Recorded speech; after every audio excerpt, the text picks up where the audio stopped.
everyone. My goodness, 2 days in a row I've gone live. It's like old times, everyone. If only.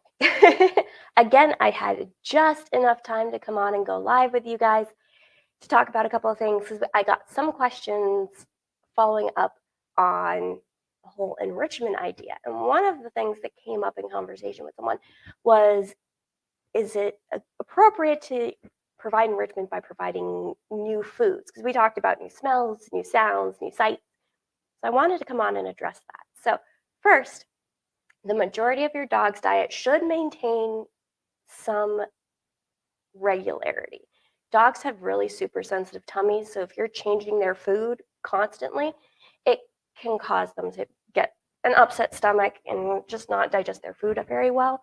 So you want to make sure that you're keeping the base of their food fairly consistent. That does not mean that they need to eat the same food every day for the rest of their lives, but just making sure that if you are transitioning between foods, that you're doing so slowly and gradually and with a lot of forethought, not just being like, oh, well, today I've had science diet and tomorrow I've got Nutro and my dog's just going to deal. They're not going to do very well with that. So the other part of that is coming up with ways to enrich your dog's food in a way that's healthy and safe. So you can always add foods like toppers and stuff like that to whatever it is that you're feeding your dog. There's a ton of pre-prepared toppers out there. All you have to do is go to a pet store, go online. You'll find a ton, more than you could possibly try in your dog's lifetime. But you can also add a lot of foods that you can just find around your house. And I wanted to go over some of them that you should avoid. Because honestly, there's more that they can have than they can't have. Most foods are going to be great for your dog in small quantities. Most of the foods that you eat are going to be safe for them in small amounts. You don't want to be feeding them a ton of our foods just because it could, again, throw off that balance in their tummy and upset them a little bit. But there are some hard and fast foods that you should either avoid or use completely or use very cautiously. So I wanted to go through them, and we're going to go alphabetically. Ready? Let's go. So first up, alcohol. This should be pretty straightforward, but it causes intoxication. It also throws off their stomach acidity. It can suppress their breathing, just like alcohol poisoning in humans. It could even lead to coma and death. So don't let your dog join you for a beer on the porch. They do make dog non-alcoholic beer if you want to make sure you're sharing a similar beverage, but in general, avoid alcohol with your dog. Next up are alliums. So allium is a family of plants, and I'll talk about them each individually so that you can kind of get a picture of what the allium family is. But allium also is just a beautiful flower that a lot of people have in their gardens. So you want to check and make sure that you don't have any of those going on. It also consists of onions, chives, garlics, and leeks. All those similar family of foods are going to be dangerous for dogs in any form. They are actually quite toxic and could cause anemia, red blood cell damage, as well as severe gastroenteritis, so an upset tummy. So you want to avoid onions, garlics, chives, leeks as much as possible in your dog's diet. Next up is avocado. And this one gets some people a little confused. So avocado is generally safe for dogs, but should be done in moderation. Don't give them a whole avocado. One, you don't want them to have the pit. The pit is definitely toxic for them. But they also can contain a fungicidal toxin called persin, which can cause vomiting and diarrhea, as well as heart congestion in dogs that consume a lot of it. So if you are using avocado with your dog, do so very sparingly. Don't let them eat a whole avocado. Then they have bones.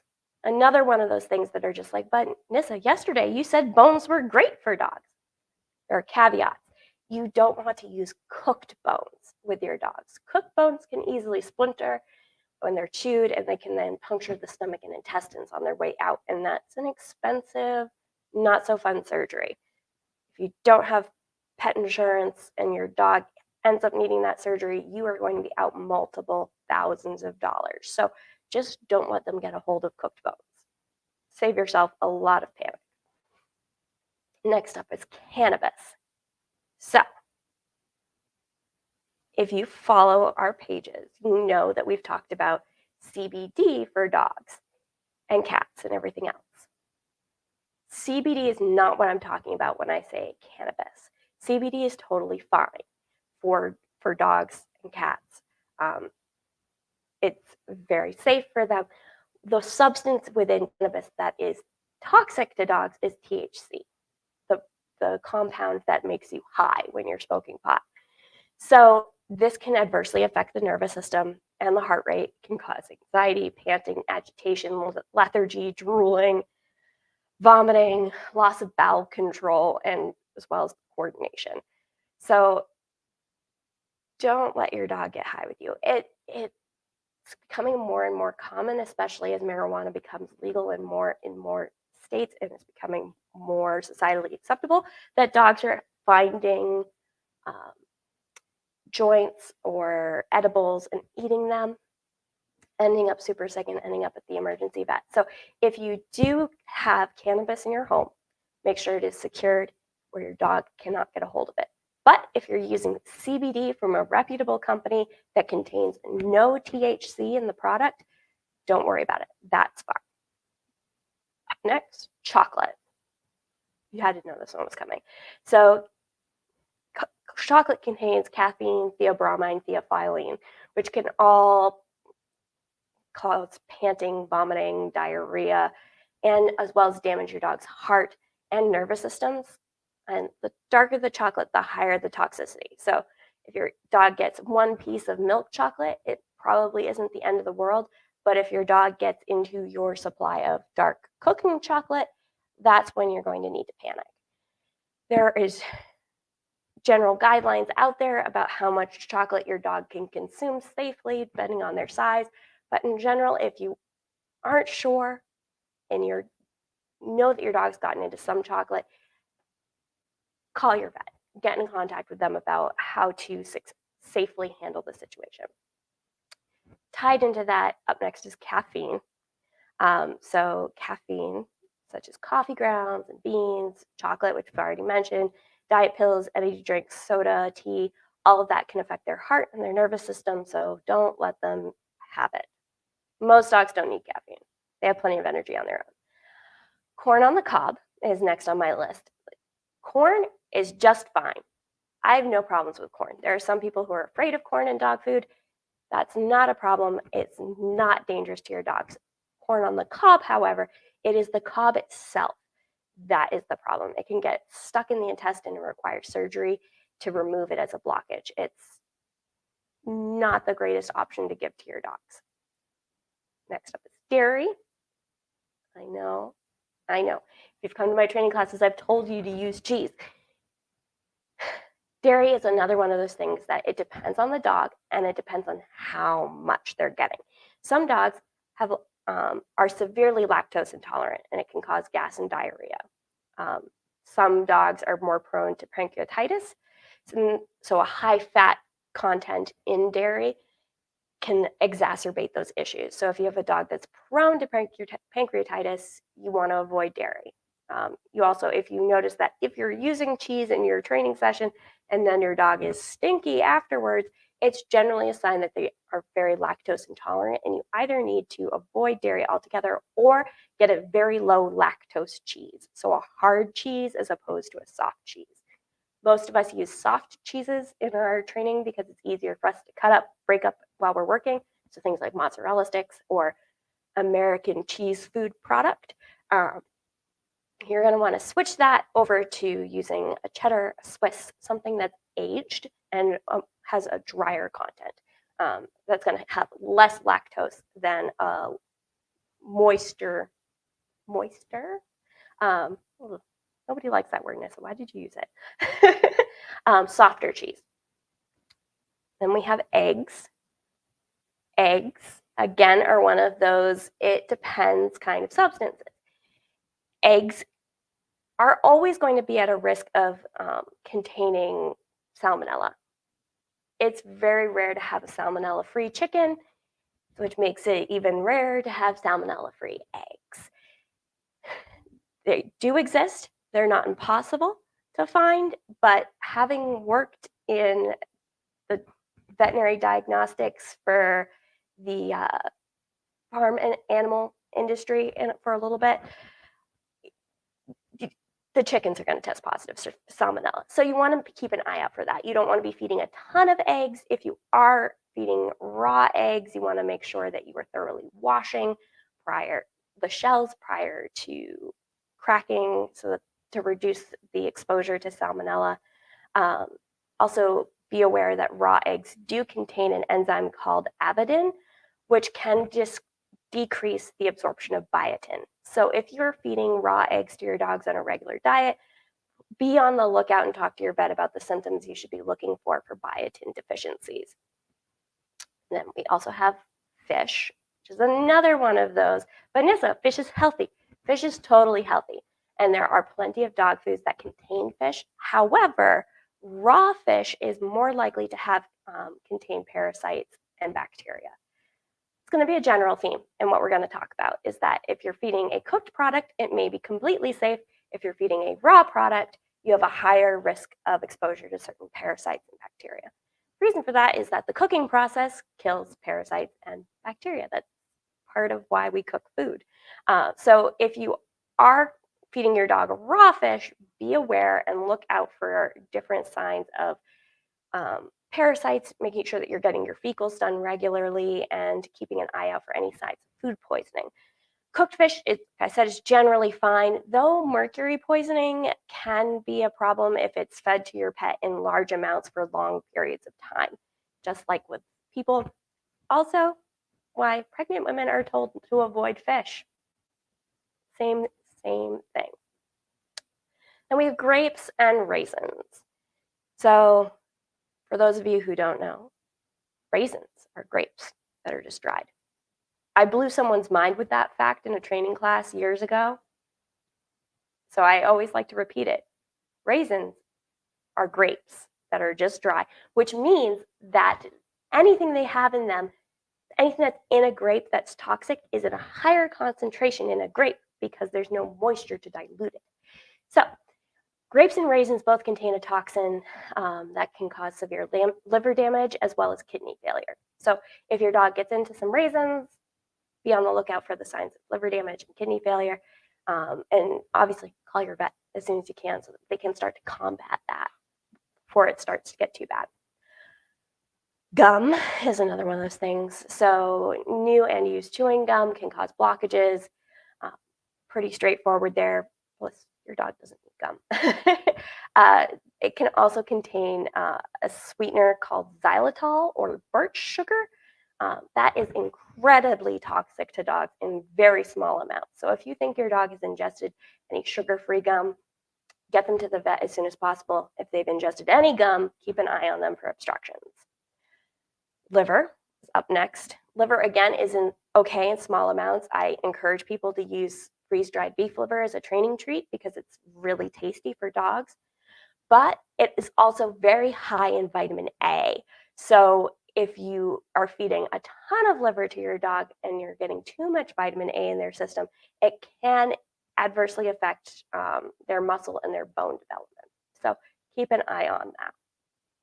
Mushrooms are another thing to be aware of. The wrong mushrooms can kill a dog. The wrong mushroom can kill a person too.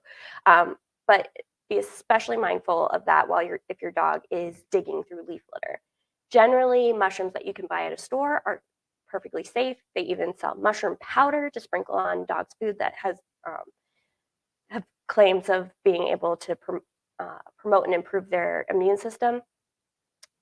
That's all totally fine. That's all safe. It's more the mushrooms that you don't know all of much about that you're going to find in the woods that you want to make sure that your dog avoids. Mustard seeds are next. They contain compounds that can cause vomiting and diarrhea. So just save yourself the trouble. Avoid mustard seeds.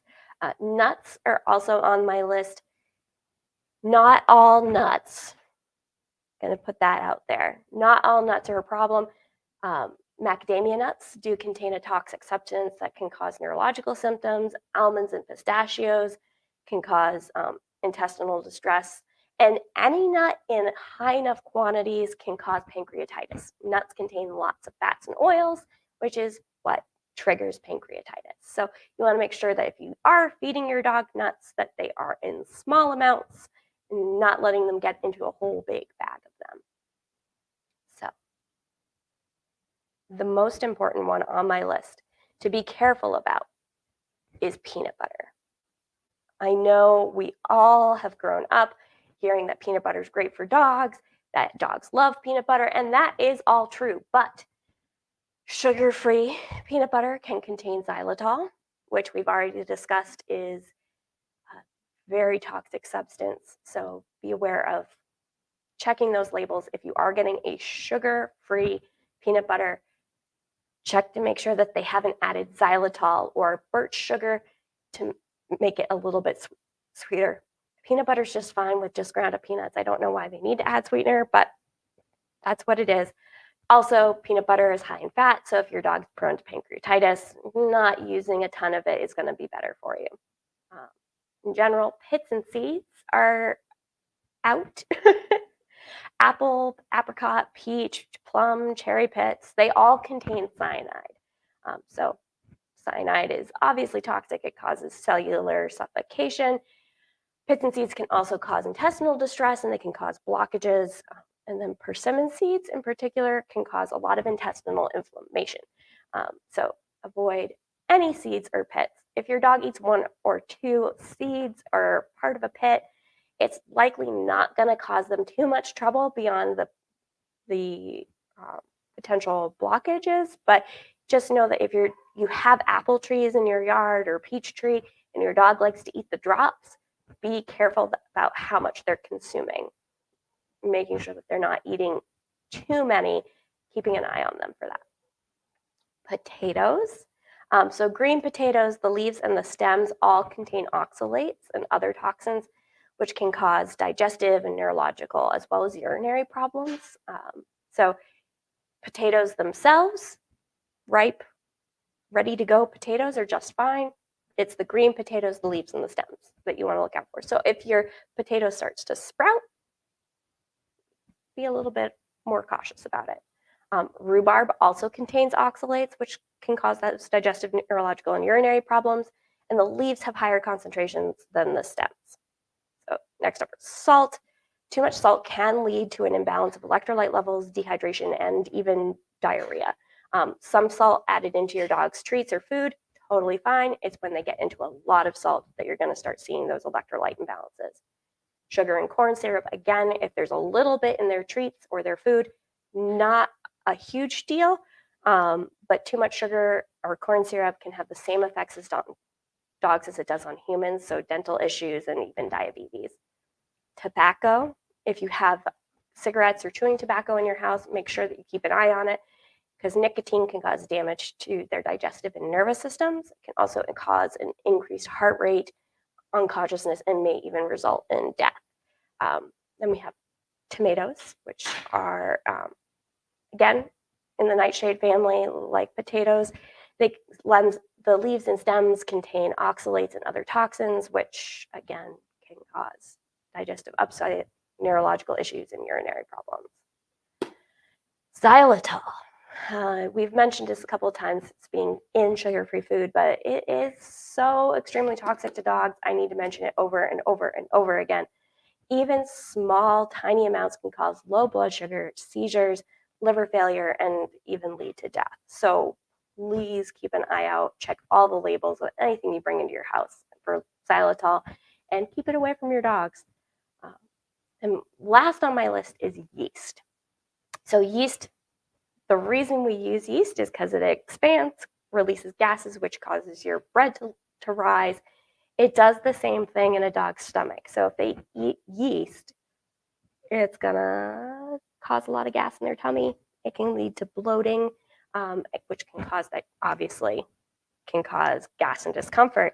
But larger amounts can actually extend so much that the stomachs and the intestines can rupture. So Don't let your dogs eat yeast or bread dough that is yeasted. You want to make sure that they're not coming into contact with that at all. If it expands in their tummy, it's just a very expensive and excruciating experience for them and you. But yeah, so please, this video isn't comprehensive.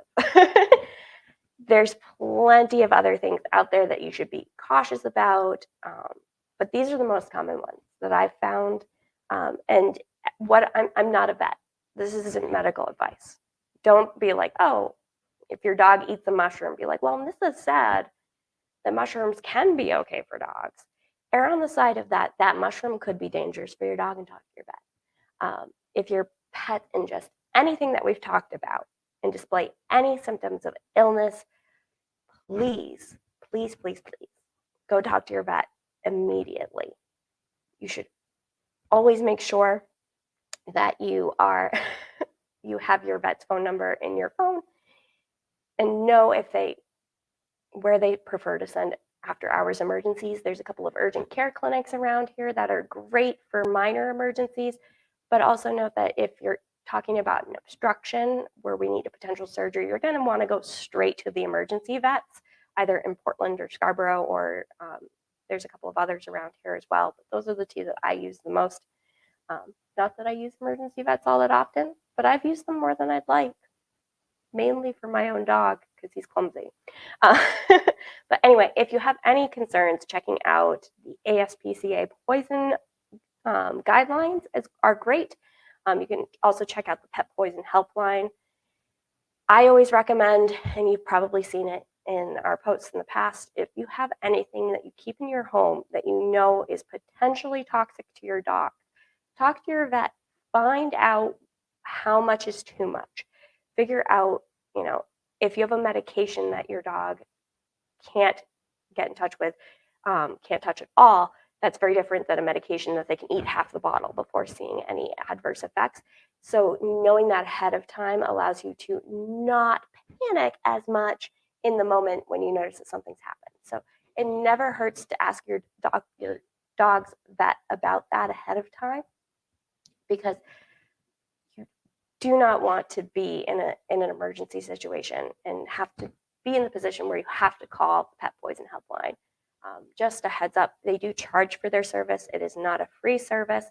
So if you do have to call them, make sure you have your credit card in your hand to talk to them. Or you can always call your vet or your emergency vet and get that same advice from them. And they can also guide you on whether you need to come in to see them. I always recommend that option over the Pet Poison Helpline, if at all possible, because if your dog does need to go in for emergency surgery, by calling and finding that out from your vet, they already know you're on your way and they can prepare for you, as opposed to calling the Pet Poison Helpline, finding out you need to go to your vet, hanging up the phone, calling your vet, and then going. Just save yourself a step. Call your vet directly. Anyway, that's it for today. Like I said, there's a lot that goes into what makes a food safe for a dog or not. If you're all worried about anything that your dog might have ingested, or if you think of anything that you would like to feed your dog to expand their repertoire, please check it first before you feed them. It's not going to hurt you to check. Anyway, that's it for today. Maybe I'll come on tomorrow. Who knows?